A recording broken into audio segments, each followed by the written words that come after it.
Good morning. You're in the loop. Every week we talk with the people who make San Antonio a better place to live. Thanks for joining us in the loop. Here's your host, Milton Glick. And welcome to In the Loop. I'm Milton Glick, and that's exactly what we do. We get you caught up with the people and the organizations that are making San Antonio a better place to live. And Ginny Funk with the Alzheimer's Association in San Antonio in South Texas is obviously one of those people, and the Alzheimer's Association is obviously one of those organizations. So she is the director of programs. We're going to talk to her about what's going on.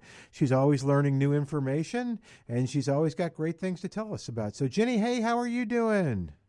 I'm good. How are you doing? I am doing just fine. Thank you for asking. So, yeah, so much to talk about. Before the call, you and I were kind of discussing well, let's do this. We always do this. Let's talk about the mission and the history of the Alzheimer's Association and San Antonio, because it's kind of modified over the years, right? A little bit. It's grown. Yeah, a little bit. So the Alzheimer's Association, we are a nationwide nonprofit. So that means we have chapter offices in every state across the country. Our chapter in particular, our main office is located in San Antonio, but we also have an office in Corpus Christi, and we have staff throughout the Rio Grande Valley. So we cover 43 counties. It's a big area. What that means is that we are continuously always looking for volunteers, just like other nonprofits, I would say. But our main goal, we have a very long mission statement, but ultimately our mission is about people and science. We want to help families who are on the journey of caring for a loved one with Alzheimer's or any other kind of dementia. And we fund research because ultimately our goal is to find a cure, be able to have accessible treatments, and also prevention for the future. So just kind of a little bit of everything. We also are a referral source, so we try to really bring people together with resources in our community and across our entire chapter with whatever their needs may be.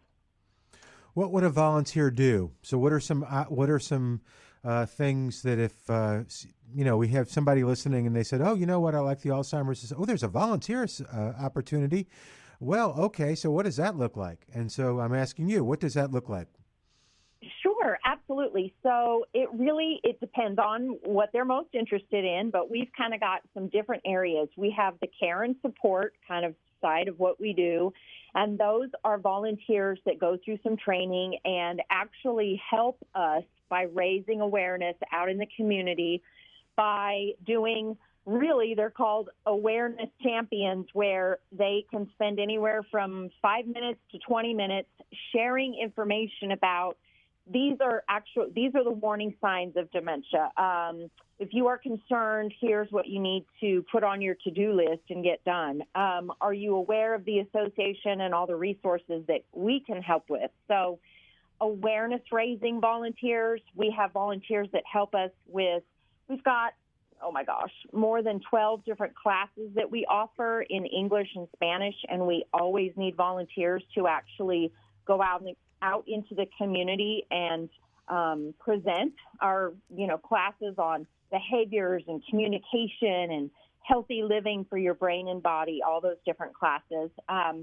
We also have support group facilitators that are volunteers. All of this we have training for. And then we have some volunteers who love the fundraising and the events side of things. So we do have our 7 Walk to End Alzheimer's, that are coming up in the fall, and we always need volunteers to help out with things before the walk, but also day of walk. And then we also have volunteers who help us with our advocacy. We are continuously advocating local, state, and federal elected officials with all kinds of different things that will hopefully advance research funding, but also help with laws and bills related to helping people with Alzheimer's and dementia. So as far as a volunteer, we encourage people to call us, to look at our website, alz.org/volunteer, and check out. There's so many different options. It just really depends on what you are most interested in. But we always, always need people. Well, Ginny Funk is our guest. She's Director of Programs with the Alzheimer's Association here in San Antonio in South Texas. And Ginny, you make this too easy. So let's pretend that we're training people and training volunteers. You talked about the warning signs of Alzheimer's and training people for to learn what those warning signs are. How about if you train us now and teach us a little bit about what the warning signs are for Alzheimer's? When should a family be concerned?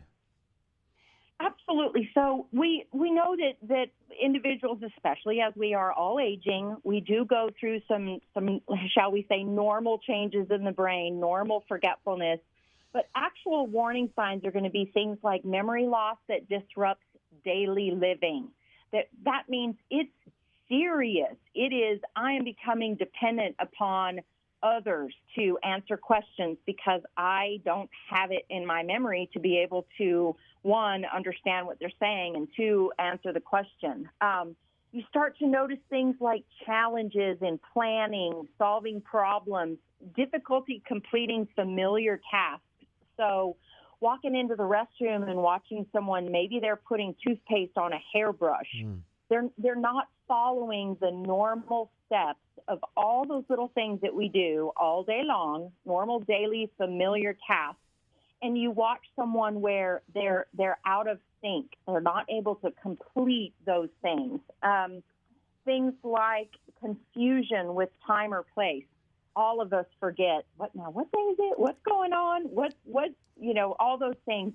But the warning sign is when someone is actually having trouble understanding something, if it's not happening right now, getting very confused, things in the future, losing track of dates, losing track of seasons, losing track of what year it is, the passage of time, getting very, very confused about time and place, which can be really often shows up in people getting a little bit lost, even if they're in familiar, territory. Looking at things like language issues, not being able to join a conversation, or when they're in a conversation, repeating themselves over and over, changing and maybe struggling with their vocabulary, calling things by a different name or a wrong name, misplacing things. Now, here's a key. We all misplace things, but the warning sign is when an individual misplaces something and they lose the ability to retrace their steps and remember where it was that they replaced that item. And so that whole ability to kind of go back up in our file in our brain and go, oh, that's where I was headed when I set that down in that one room. That ability to retrace steps gets damaged, and individuals will start to show signs that they don't have it. They cannot go back through and figure out where they've misplaced something. Decreased or poor judgment. Now, all of us might make a bad decision every once in a while, but a warning sign is when you have someone who they're making really pretty bad decisions. They're not able to make good decisions anymore. They have poor judgment. Maybe when it comes to money, they're handing over their credit card number and their social security number. They're paying less attention to their own grooming and keeping themselves clean. Just things that that are kind of puzzling, that just don't make a lot of sense. Why are they doing those things? Withdrawal is a warning sign. You might see where an individual, kind of when you think of all those things I've already mentioned, they start to withdraw from family get-togethers and conversations and fun things that they used to like to do because they're not able to slowly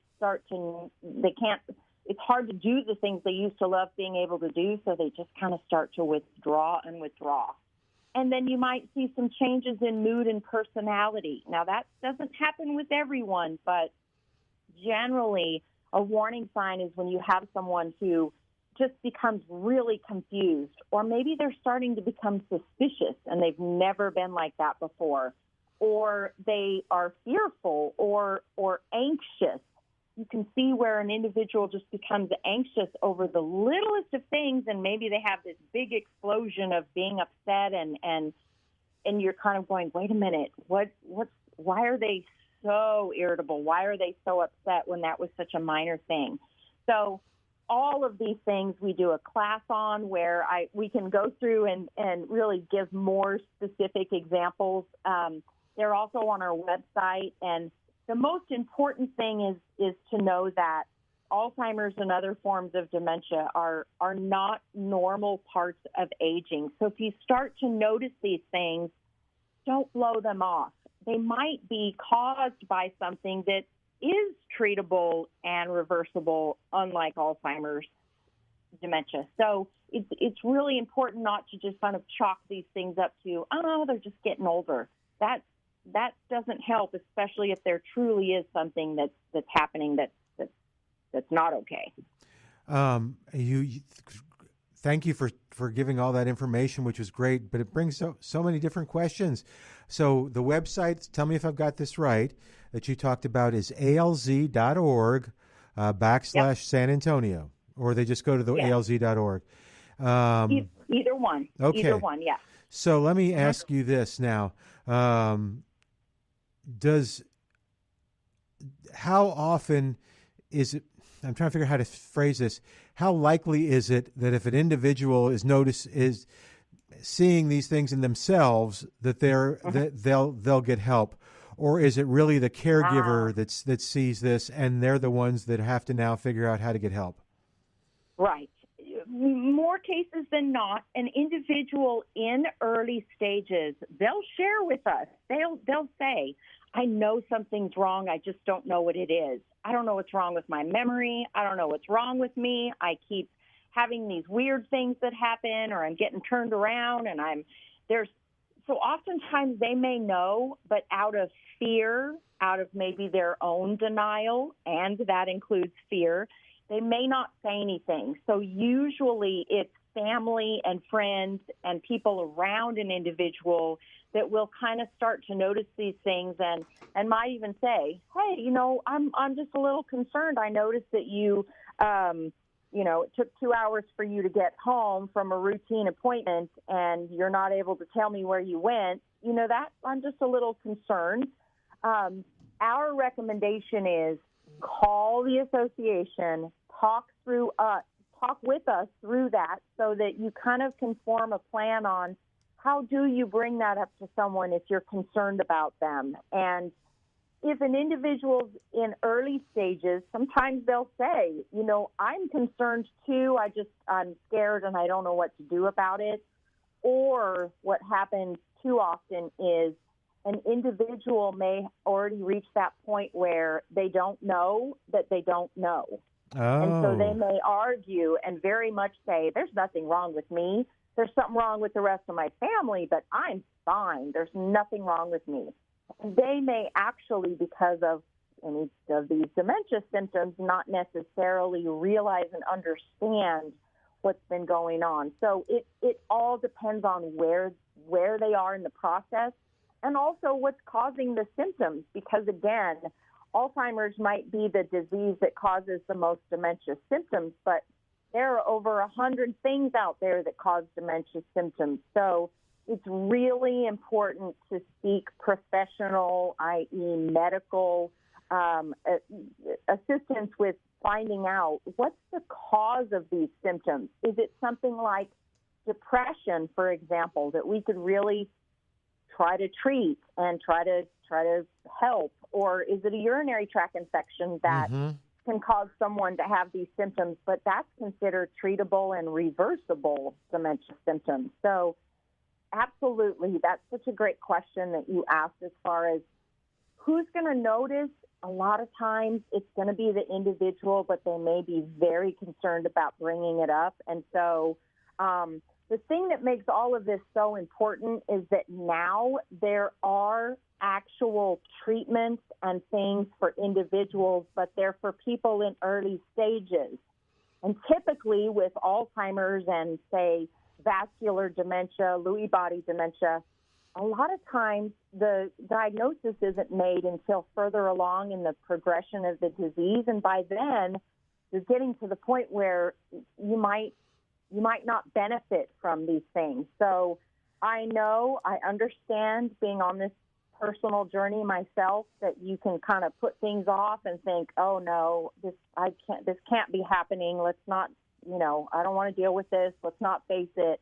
But in the meantime, if this is truly happening with your loved one, there are so many more things that can be done in the early stages that by the time a person reaches the middle stages, I don't want to say that it's too late, but in some instances, it reaches that point. So being able to say your power of attorney, who you want to make decisions on your behalf, all kinds of things that, So all of that really just amounts to, we're just continuously trying to get people earlier in the process, which is tough. So if I'm listening to this and I've got a loved one that I recognize has some of those symptoms, and I recognize that maybe I've been in denial, and all right, because I don't want to know as much as I do want to know, if that makes any sense. Do I go to my primary care physician? Do I go to a neurologist? Where's the first place I take the loved one to?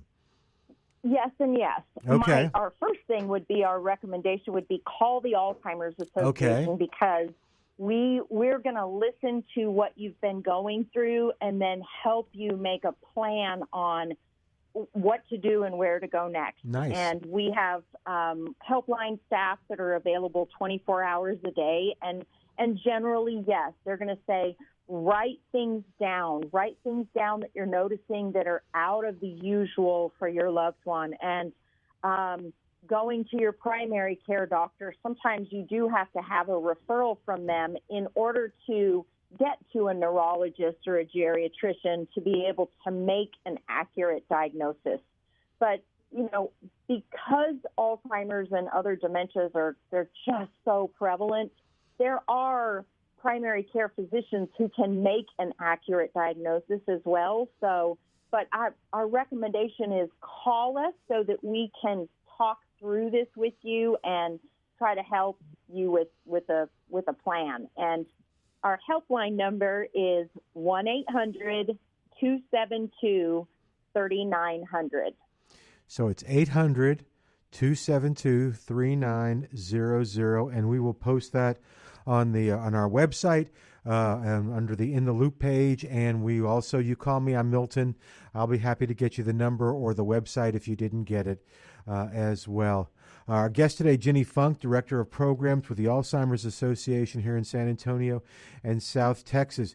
There's so much to talk about. We only have the one show, and we've got about 9 minutes. So, but this does and I have called the 800 number, by the way, and it was wonderful. And the biggest thing that I noticed from it was relief, in the sense of, okay, now I've talked to someone, and I didn't get all the answers I wanted or hoped for, but I got answers, and I had a plan, exactly what you said. It normalized it a little bit. Does that make sense? Yeah. Yeah, it was great. Absolutely.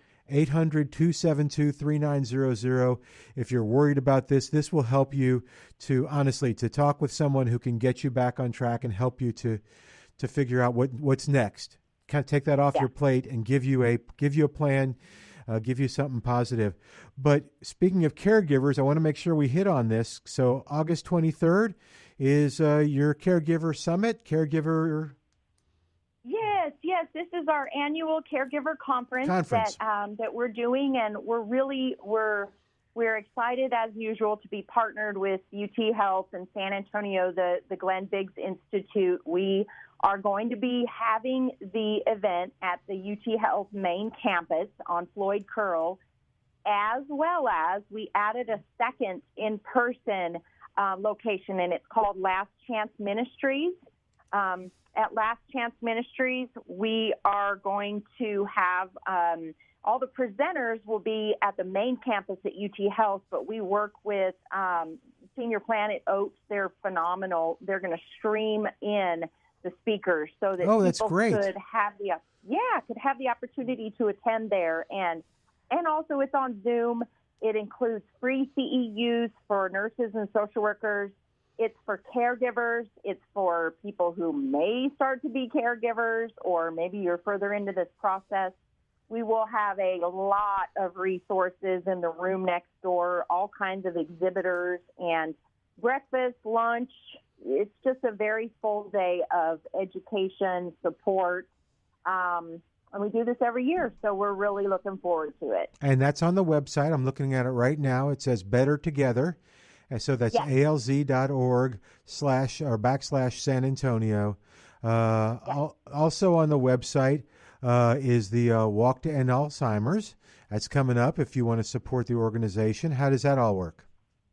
Absolutely. So WALK is our signature event, Walk to End Alzheimer's. We have 7 that we coordinate in our chapter, and every chapter does their walks in the fall. We moved ours. We've had ours for years in October, but this year San Antonio's walk will be November the 8th at Fiesta, Texas.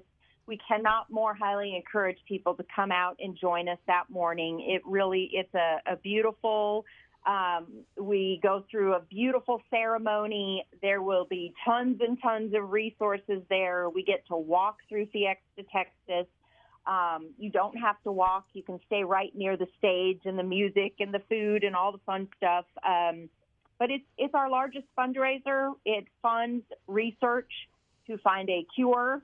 It's grown and grown, bigger than ever. But we need more and more people to come out and join us. It is a lot of times what people say is their first entryway into everything that the association does. And so come out and join us on November 8th for our walk. Yeah, I remember you telling me that. That was a very pleasant outcome to learn that this is that some people will walk away just learning all the things that you do, or just warning signs or things like that. So that's terrific. Hey, is there a cost for the Better Together annual conference if you want to attend? I'm looking online. Nope, free. That's what I thought. Free. Okay. There's no cost. And again, we offer free CEUs for nurses and social workers for the day. That's whether you attend in person or on Zoom. And then we also have breakfast, lunch. We do offer respite for families if good. They are. Yeah. So we've just got all kinds of, and if you call our 800 number, they'll give you more details about the event as well. How you can register and all that good stuff. Yeah, it looks like you can register online or by the phone. Is that accurate? Yep, cool. Yep, absolutely. Hey, talk a little bit about we have a couple other topics. I want to talk about the person who's going to talk about early onset, but I also want to talk about the support groups here in San Antonio. So you pick them. Which one you want to talk on? Okay, so one of our speakers this year at the event is going to share their personal experience with having what we call younger or early onset Alzheimer's. You know, for most individuals, the diagnosis and the symptoms start to appear after they turn 65. But there are individuals who start to develop Alzheimer's disease or another kind of dementia younger than that. So we're talking 50s and early 60s, some even late 40s. That's young. That opens up a whole other area of needs as far as how do you get services? How do you get support? What is available? So we're going to have that information and really talk about that at our conference on August 23rd.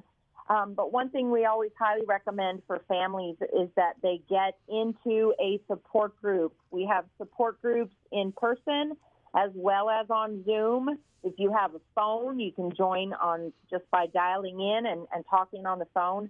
But being able to talk with other family members and learning about resources and how did you handle this and what did you do about that, and honest to goodness, being able to feel like you're not the only person in the world going through this. You can see all of our support groups. You can call our helpline. You can see them on our website. But we definitely recommend getting into a support group for caregivers as well as for people living with dementia. We have support groups for both. Okay, and yeah, it looks like in-person support groups. There's an early stage support group too, uh, Yeah. and yeah, that's again at alz.org/San Antonio, and it'll take you. You'll be able to click it, and they're basically all over town. The virtual is exciting. That makes it really easy. Um, let's see. What else haven't we covered? I have a couple more questions, but what else am I missing? I think just really, again, if you're concerned, reach out, don't wait. It might be something that, you have an individual with dementia symptoms and maybe it's caused by something that could be treated, could be reversed. But don't wait. Don't just chalk this up to, they're just getting older, because if something truly is happening, like a disease in the brain, we want to get you surrounded by support and help and care as soon as possible. So I can't more highly recommend, get in touch with us, call the association, any kind of dementia, not just Alzheimer's. Mm-hmm. Check out our website. There's so much information on there about safety and how do you set up things in your home, and just you name it, any topic. You can go to alz.org and learn all kinds of things. Or just if you have a phone, call our helpline, speak with someone. They will listen to you and help out. Ginny, you answered my question, but let me give the website is alz.org/San Antonio, and the phone number is 800-272-3900, and you can just Google it as well. Ginny, thank you so much. You always do such a great job. Thanks for coming on the show with short notice. I sure appreciate it. Thank you for everything and all your support. Really appreciate you too. Okay. All right, we're going to say goodbye for today. Join us next week as we keep you in the loop. Thanks for joining us in the loop. We look forward to bringing you next week's show with Milton Glick.